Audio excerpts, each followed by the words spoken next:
right next to his face, please, Alistair. Yeah. Yeah. Go on. What am I saying here? What's your name, sir? Oh, I'm terribly sorry. I was watching this young man here. Yeah. My name is Frank Naylor. Okay, Frank. So you're going to, Alistair, you're going to say Frank Naylor, take one. Frank Naylor, take one. And then we're just going to wait for you to get out, Alistair, so as quick as possible. Settle and put that board down. And then, okay, over to you, Rebecca. Ask the questions. Can you introduce yourself, please? Yes, I can. I came up to Alnwick having taught in Leicestershire. I did my training in Leicestershire, and so I came up. I had no idea what Alnwick was like when I actually thought the castle would have been a Victorian folly like the ones in Newcastle. But I got the shock of my life when I went round the corner there, and there was the Grand Barbican, you know, the medieval side of Alnwick showing its appearance.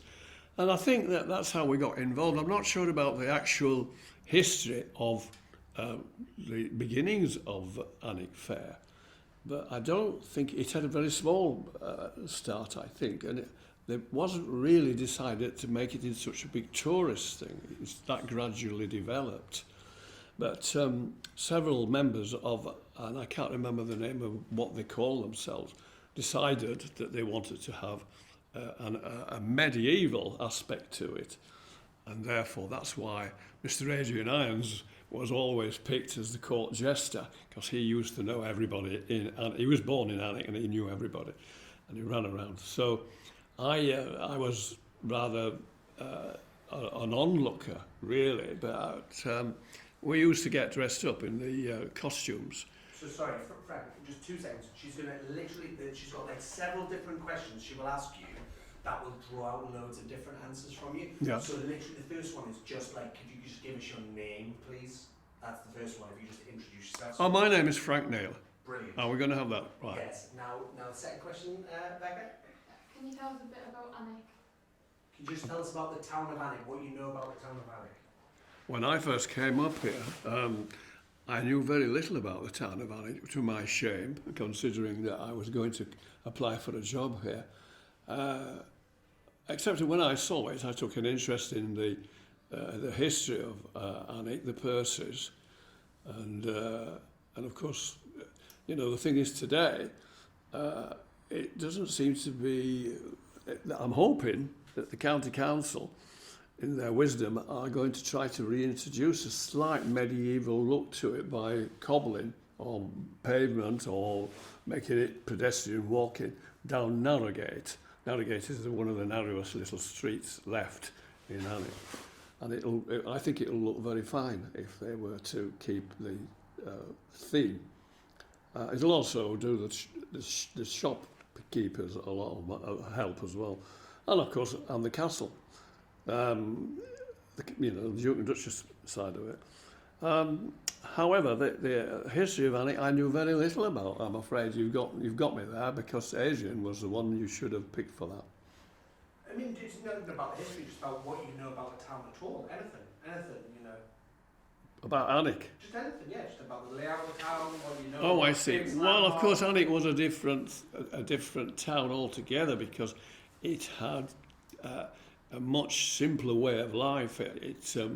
The shops were quite sort of unique in that they had the frontages, the original frontages were, and of course slowly over the years, Alnwick has been had a few of the lovely buildings pulled down. Where Woolworths and where in the centre of the town there were several of the Georgian buildings pulled down. That's how it started out, I think, with a medieval influence on Alnwick Fair. And it gradually then shifted into sort of 18th century costume, where the shopkeepers took this idea and took to it. And it was amazing how many of the shopkeepers got their own costumes, especially for this one event of a week in the calendar year. So they obviously thought it was a good thing for their trade as well. Can Can I ask you? Would you please ask me another question? Because I'm. Do you know anything else about the Alnwick Fair, like possibly events or the certain types of costumes that people wore? Well, people wore. They did take to the Georgian period for some strange reason, but it was a mishmash really of a couple of styles. You got the medieval period where you got Adrian and all the other. They had the ducking pool for deciding who was a witch and who wasn't, and they had all the music joined in. Music people joined in, and it. But it gradually faded into at the end into some sort of theatrical fairground, and I remember that one of the last things that took place was a group that were on stilts and they were dressed as insects, all in black, which was a bit scary actually for the kids because there was a lot of banging and smoke bombs let off to give it a bit more drama. But it originally started on a much smaller scale and gradually grew to being what it was. It was really quite popular for about, I should think about 10 years. And then it just gradually, like everything else, everything's got a beginning and got an end. And I think a lot of people died and a lot of people moved away that were part of the organisational aspect of it. And it just seemed to fade away into the annals of history. But with your interview, I hope maybe that they may be thinking about reviving something of that nature. It would be a good idea. It used the town square, which is what we were always trying to plug. It had been made, redeveloped, and it was quite nice. And they began to start to bring in groups of people who wanted to hire the town square. But it needs now, again, we need to go back to the original idea about the town square. What is a town square? If you go abroad, you see that a lot of people still have a very soft nature towards their town square, and they use it. Well, they try to use it here as much as possible, but it's only a certain amount of people who want to keep it. And that's what we really would like to develop, I think, in the future. Okay, next question. What positives do you think something like the Alnwick Fair would bring to Alnwick? Business. Positives. Oh, that's interesting. Well, with the tourists, the tourism is a big business that I should think that the bed and breakfast people, although at the College of Education they used a lot of the B&Bs, it then took over when the college closed. The fair seemed to be able to get the bed and breakfast people going, so that was one big aspect. The other large aspect, of course, is the local pubs, the hostelry. The college had 450 students, and of course entertainment was in the local hostels there, hostelry, and of course a lot of people that were the female side of the college, they got married to the locals of Alnwick, but the trade disappeared when the college closed and the fair started to fade away a little bit, which was has to be sort of looked at now, because I don't think Alnwick really uses its. This is Alnwick Town, not the castle now. This is the Alnwick Town. Uses its development as much as it could do, because once they get the Narrogate done, it could actually start a little bit more, where they get shops, a lot more shopkeepers earning money, I hope. Excellent. Next question, Becca. No. I haven't. Is this recording now? Oh, right. I was this is a bit, quite something to spring on someone. I can't just think of it. That's fantastic. Yeah. Okay. Sorry, bear with me. I think there's a weird show. Stephen plugged in? No. Oh. That's the issue. Yeah, it's what are the other questions so I can think about them? 1 second. Yeah, just so you can think of the next one. It's why do you think Annick's no longer a thing?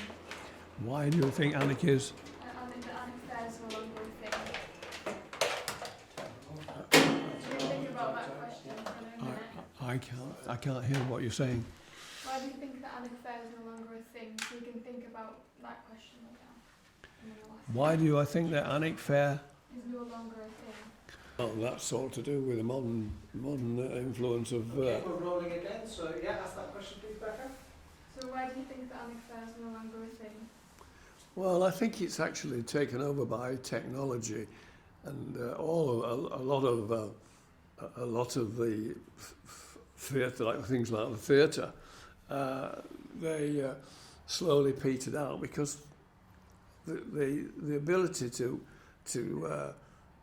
use their own talents has disappeared, but it's beginning to become a little bit better again. I think the younger generation are doing remarkably well. They've done terrific for the Playhouse Theatre, and the schools are really helping with all the things like dance and musicals and music, really. I mean, I went recently to, you don't mind if I amble on to something else, do you? Like, I went to see Jesus Christ Superstar here, which was a school production, amateur production. Because the television started to put programs on about music and who was singing and the standard, where you could see what was developing from younger people, much younger people, was incredible. So that rather took away an awful lot of the local aspects of entertainment. The pubs found it very difficult, a real difficult patch to go through, apart from this stupid COVID-19 thing, which decimated everybody, you know. But that is one of the main factors. And then, of course, it's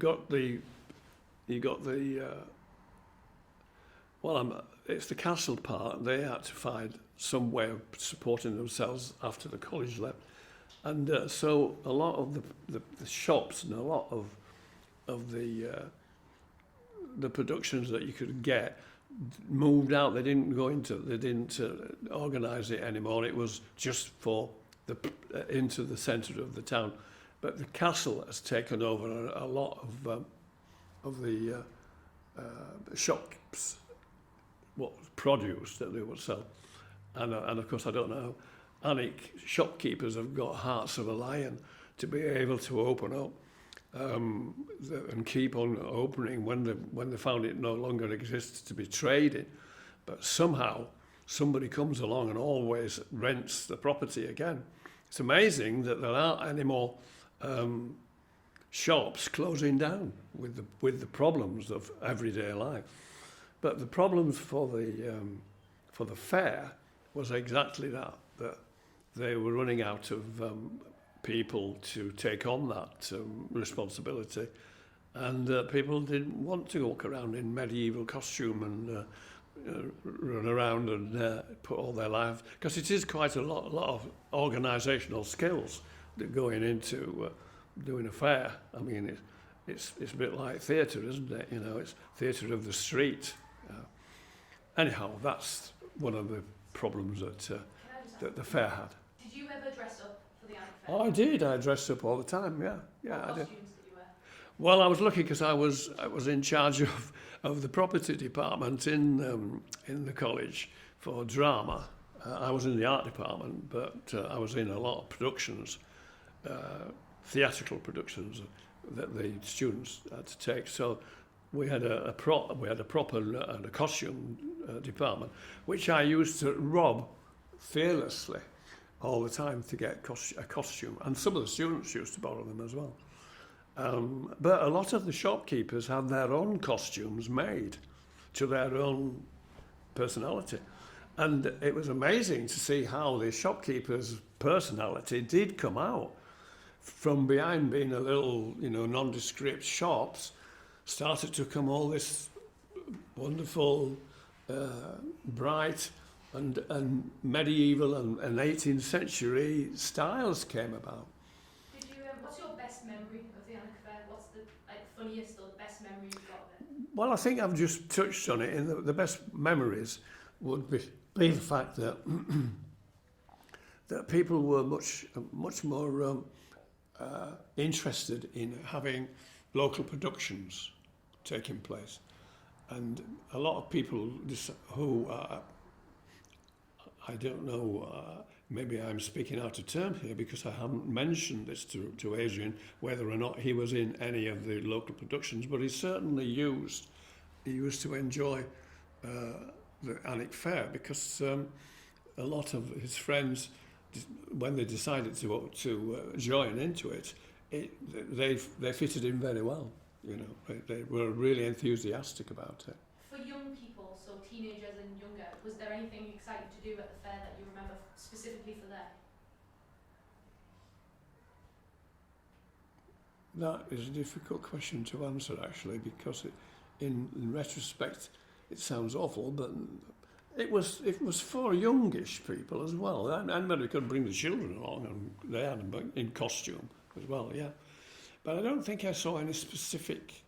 I can't remember specific events for the young children. Maybe Adrian can now. You know, I can remember that. Would you like to see the Alnwick Fair come back? Would I like to see the fair come back? Yeah.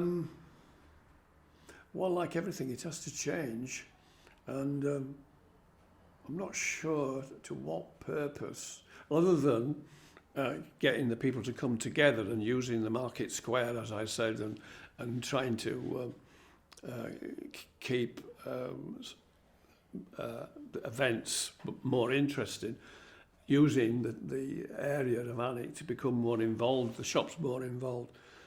But I'm not sure whether bringing the Alnwick Fair back would be the answer to that, because younger generations now have got a different, and I have an older generation, much older generation, that I see what the younger generation require, and that is the music. It doesn't, the music that they have and the things that they want. Although, I mean, I can't see it in any of the productions. I mean, all the dance dramas and the musicals and so on, I don't think would be the answer to having another fair. I think it ran its course, and it needs now somebody to come along with an absolute brilliant idea and suggest it to their friends in a pub like Adrian and his friends, and get something going, you know. So in Alnwick now, are there any big events that you know of that maybe not the same as the fair, but that bring people together in the same way? Yeah, the Playhouse.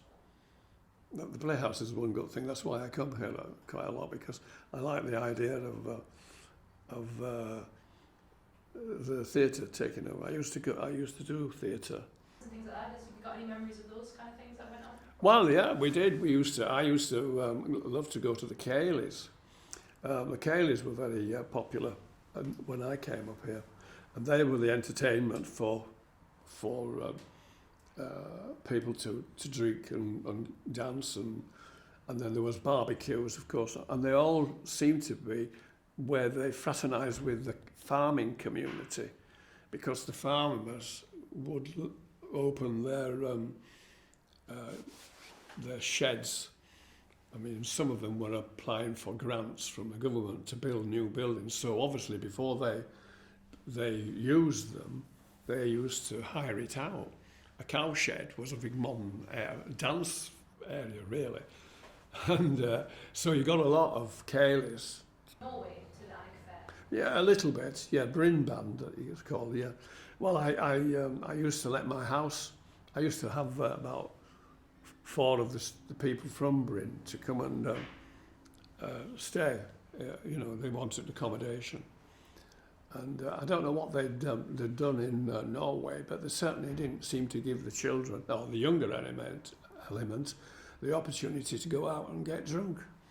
which is what the younger element of Bryn band used to do. They used to come along and they were quite sort of pleased to be able to go in the pub, pretend that they were probably 18 or something. You know. But that was from the Bryn band, and of course it brought people into the market square again. Yeah, but that faded away. It's you know, things come and things go because they've got a certain time figure, and it depends who in that certain time figure are prepared to put you know, their something on the line is the expression I'm trying to think. So I mean, I think that some of the elements would not be applicable, but on the other hand, music would be. The Alnwick Music Festival, to my shame,